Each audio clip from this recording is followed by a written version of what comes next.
السلام عليكم ورحمة الله وبركاته.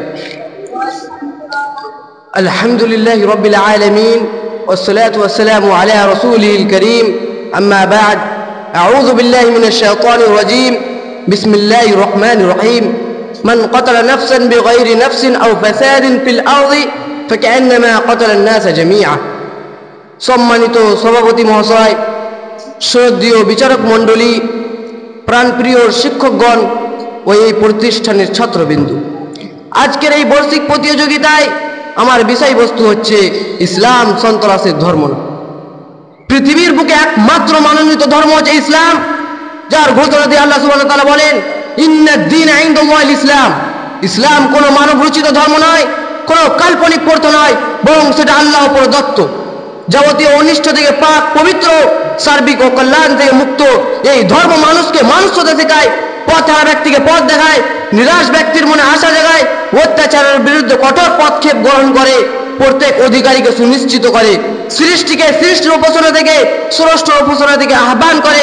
কিন্তু দুঃখজনক হলো সত্য যে বর্তমান যুগে এই পরিপূর্ণ ও বিশুদ্ধ দ্বীন ইসলামকে সন্ত্রাসের সাথে সংযুক্ত করে বদনাম করার অবিরাম চেষ্টা করা হচ্ছে।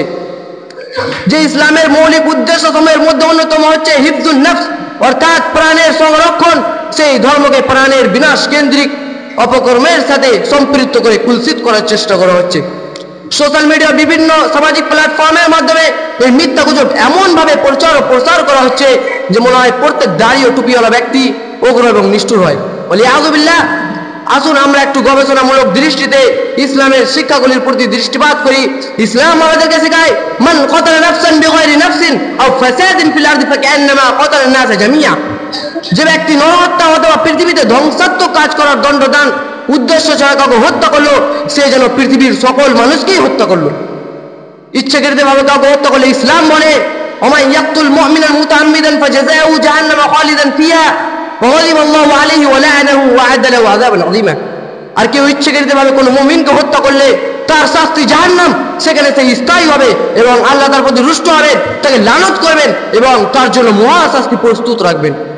তাছাড়া হাদিসের মধ্যে উল্লেখিত হয়েছে, ইয়াজিউল মাকতুল বিল কাতিল ইয়াউমাল কিয়ামাতি ওয়া রাসুহু বিয়াদিহি ওয়া উদাজুহু তাশখু ইয়াকুল ইয়া রাব্বি কাতালানি হাত্তা ইউদনিয়াহু মিনাল আরশ।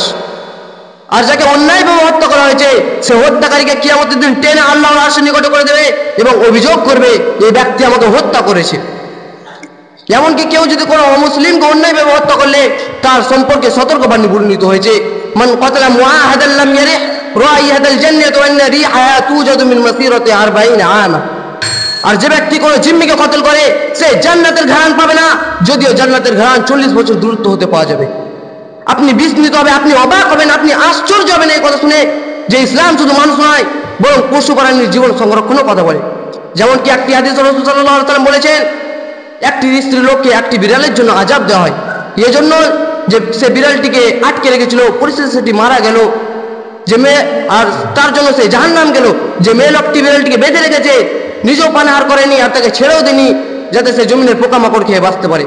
এই সমস্ত আয়াত ও হাদিস প্রমাণ করেছে যে ইসলামের সাথে সন্ত্রাসের কোনো সম্পর্ক নেই, বরং ইসলাম এসেছে সন্ত্রাস নির্মূল করার জন্য, যেন সমাজে পরিপূর্ণ নিরাপত্তা বাস্তবায়িত হয়। অবশেষে আমি আল্লাহ তাআলার কাছে দোয়া করি যে আল্লাহ তাআলা আমাদেরকে ইসলামকে সঠিকভাবে মূল্যায়ন করার তৌফিক দান করুন। আমিন। ওয়া আখিরু দাওয়ানা আলহামদুলিল্লাহি রাব্বিল আলামিন। আসসালামু আলাইকুম।